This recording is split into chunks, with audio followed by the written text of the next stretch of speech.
backlash they are, and believe me, they don't like it. Because they're always saying, lower the rhetoric. Don't. Because if we ever raise the rhetoric up to what it should be, because these are scum, you got to call it what it is. They're done. These crooks have gambled, and all we got to do is call their bluff. And I'm willing to hit the barbed wire first, ladies and gentlemen, so you can climb over my corpse. Because these people have got to be beaten. You understand that? And that's the only spirit that's going to beat these people.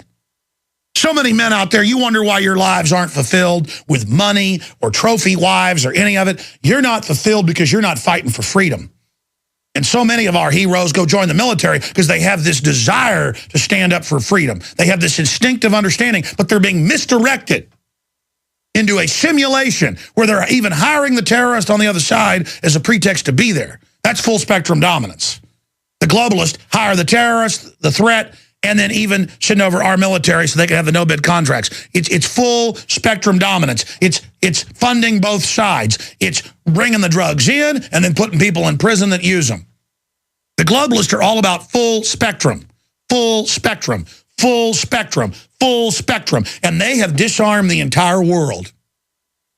And they know the statistics that armed cities have lower crime. They know it. They know you got a better chance of being struck twice by lightning in 1 year than dying in a mass shooting of over 5 people. They know all those numbers. They're scared. And I want to make the declaration here right now. When you listen to this speech we're about to play a clip of from Obama yesterday, you know, Paul Watson wrote a great article that he says Obama finally caved into pressure. Folks, that was his minions softening up everybody. That was his surrogates coming out saying ban everything but single-shot black powder, like Michael Moore said, and Bloomberg has said ban everything, and his attorney general has said ban everything before when he was deputy attorney general, and Obama has said it when he was a state senator. Those quotes are public, in the record. Obama has softened everybody up, and now they've got Bill Kristol coming out on Fox saying, yeah, ban all semi-auto. That's reasonable. Rupert Murdoch's come out and said ban them.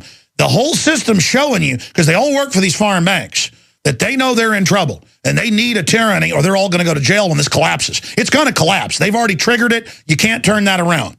A slow, continued collapse that they're going to orchestrate and pose as saviors in. And so they've got to get the guns now. They've got to be able to arrest whoever they want, go after judges and grand juries that try to go after them. They've committed incredible crimes. The entire power structure has now had meetings and said, look, we're criminals. We got to go all the way. A lot of us stole too much. We intended to implode things, but not this bad. You know, we've got to bring in tyranny. And they've gone to the military and gotten them ready to do it at the highest levels. Doesn't mean that they'll execute at the ground level. That's why we got to get out there. Our lives depend on this right now. Obama privately at that fundraiser, we have the clip, you've heard it, talked about people that bitter clingers that cling their Bibles and their guns because they know they've destroyed all American culture. They destroy culture everywhere. It's a global, corporatist, plastic death culture that's hollow and dumbed down on purpose. I mean, they've admitted that this is their plan in many of the big think tank documents we've covered here. And so there is that culture of the Bible, not the fake churches, but the Bible. That's what so he had a private meeting. He's like, we got to get the Bible and the guns because it's all that's left. Because the state has to be God. You can't have citizens with their own responsibility in a nanny state taking care of themselves. You've got to blame the hell that is New York and Chicago on the fact that other people are free and their guns are coming there, where you don't allow guns so the criminals feed on people. You can't have the world under your subjugation while the American people are still armed when everybody else has basically had their guns taken or is having them taken. And he says here, I understand, he's trying to talk right to us. He's giving you real anthropology as a globalist. CIA degree, the whole 9 yards. He's sitting there saying, I understand your culture. I understand. Then he lies. It's about hunting and stuff. And we want to respect that, but you shouldn't have an AK-47. And he ties, the soldiers need that. The soldiers, tries to create that, oh, the soldiers meme. Oh, if it's for soldiers, we'll turn them in. See, the soldiers are on the streets of America. The soldiers are fighting crime. The soldiers are the ones that deserve the guns. They're the elite. Until they get out of the military, they're the number one terrorist. Obama's Justice Department has stated in their own training memorandums that we've covered here. You know, MIAC, Homeland Security, the list goes on and on. It's no secret. Think about how far we've come and how much they've gotten away with. And so now that's the drum from everybody. George Soros, but the Republican leadership, Mitt Romney, believe me, Bush supported the assault weapons ban, but we're talking about physical ban now. And they're like, you do not need a semi-auto. You do not need a semi-auto. You do not need a semi-auto. You are not going to get one. You are not going to have one. In fact, we did find that original ATF, and we'll put that on screen, ATF to accept public comments prior to outlawing shotguns. This was in the Greeley Gazette, the Bureau of Alcohol, Tobacco. This is their statement. This is from the ATF. Tobacco and Firearms is taking a rare step of allowing public comments. How gracious of them.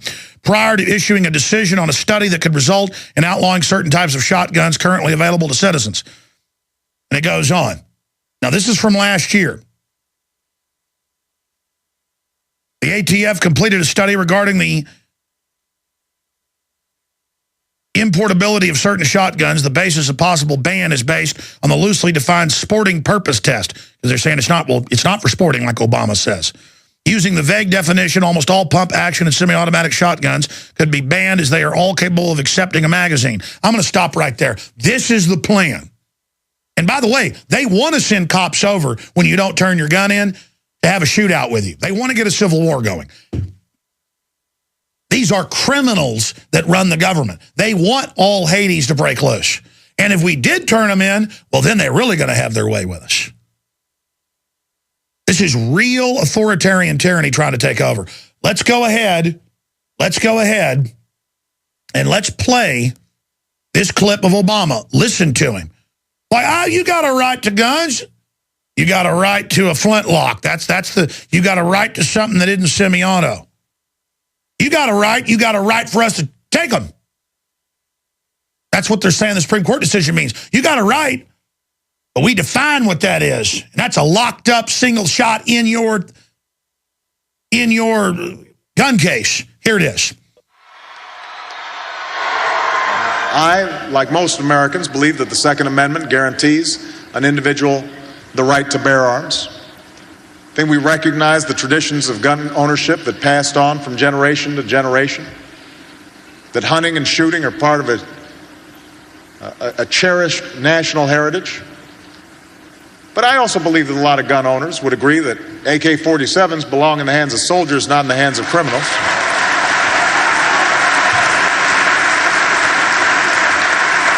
That they belong on the battlefield of war, not on the streets of our cities. I believe the majority of gun owners would agree that we should do everything possible to prevent criminals and fugitives from purchasing weapons. Let's stop right there. We should check someone's criminal record. Shut that criminal up. He ordered guns shipped into Mexico and hand grenades and to drug gangs in Indiana and Florida and Honduras. This is a criminal who runs the criminal agency shipping drugs back in. This is the titular head, the figurehead, saying we want to keep guns out of criminals' hands. They did that to blame the Second Amendment. And there are instant checks with the FBI. Criminals can't buy guns. They go rob your house for them. And let me tell you, they don't do that around here because they get filled full of lead. They do that in cesspits. Criminal trash like you have wrecked. Let's go out to break with the traitor-in-chief, Obama, the enemy of freedom. Here it is. Before they can check out a gun seller, that a mentally unbalanced individual should not be able to get his hands on a gun so easily. Let's hit pause. A mentally unbalanced person like you that hates America and hates freedom and says businesses didn't build their own business, and somebody that would give the order to ship 20,000 guns and hand grenades into Mexico, yeah, you got the nuclear launch codes. We've let a mentally deranged individual have those. We're going to come back with the filth-in-chief, the traitor-in-chief, the puppet-in-chief, the garbage-in-chief, straight ahead. And if you think Mitt Romney's going to save you, I got a bridge I'm ready to sell you. I now have the White House attacking me through their surrogate groups, as you know, on a daily basis. George Soros Matters, known as Media Matters, and Think George Soros Progress, known as Think Progress, are calling for us to be shut down. Let me ask you a question. Live. Listen, I study these people. Will stand up. I know who they are.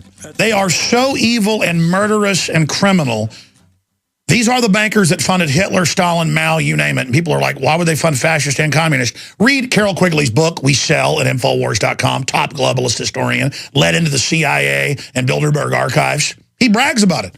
1,400-page book, Tragedy and Hope, how the mega banks would set up world government and how they've been funding fascist and communist to destroy free societies and how luscious it all is. Bill Clinton's mentor. Bill Clinton isn't a communist. Bill Clinton's CIA. We even know who his section chief was in London with Hillary. The CIA, though, isn't American. It's British intelligence, which isn't British intelligence. Look at who set it up. This isn't even a secret. It came out of the OSS and Skull and Bones. British intelligence itself had Aleister Crowley in it, for heaven's sakes. It's Satanist. It's a devil cult. They get on their knees to Lucifer, folks. They like killing people. And I know that sounds wild because you know what? History's wild. People are like, why do they do all this horrible stuff? Because they like it, ladies and gentlemen. You just as soon die before you saw a small child hurt. To them, that's like Beethoven. Now let's finish up with Obama. And again, you notice I'm coming out against them hardcore, folks, because they're moving fast. I mean, I didn't think they'd move this quick. Okay, this is real. We've got reports and videos coming in all over the country of armored battalions, Marines, Army, checkpoints. I mean, it's on the news. It's going, I mean, they are really acclimating and getting ready for something. Is it World War III? Is it total collapse? And right in the midst of this, when he's set to sign that treaty, maybe even Friday at the Olympics. I mean, this is it, folks. This is world government in your face, and they're coming for our guns. And they're seeing if we'll go along with it. First chance they got in Katrina, they ran and took them. You notice that was Bush, because we've got the training manuals. All they do is train to take our guns. The military's on record. The military leaks where they're setting up re-education camps and gun confiscation. It doesn't even become a news item. It's on Infowars.com. The Army responds and goes, yeah, that's our document. You shouldn't have that. You know, there's a story of Ron Silver, the late famous actor, and Bill Clinton was being inaugurated. It was the party that night, that afternoon, and jets flew over the White House, and Silver got real mad because he's so anti-military, anti-America. You know, just kind of a dumb, low-level minion of the system who like really believes in all the socialism. He goes, how dare them do that? They're threatening us. And Hillary looked at him and said, Ron, there are planes now. There are planes now. And we've had a corrupt system for a while, but let me tell you, they got this thing hammered down, accelerated right now. And the old power structure has put Obama in there to take the fall for it. And they got Romney up in the polls above him in all the major polls as the savior. That's probably to maneuver Obama into going ahead along with the new war. I'm just telling you this, strap yourselves in, folks. And I hope you just don't have front row seats to this. I hope you're in the field getting the word out, because let's go out to break with Obama talking about you don't want criminals with guns. No, only the military should have them. Here it is. Check out a gun seller. That a mentally unbalanced individual should not be able to get his hands on a gun so easily. Oh, yeah. People that don't like the government, they say are mentally ill. These steps shouldn't be controversial. They should be common sense. So I'm going to continue to work with members of both parties and with religious groups and with civic organizations. You know, folks know that I try to stay out of the political football issues of heterosexual, homosexual, black, white, you know, all this stuff. But when it's made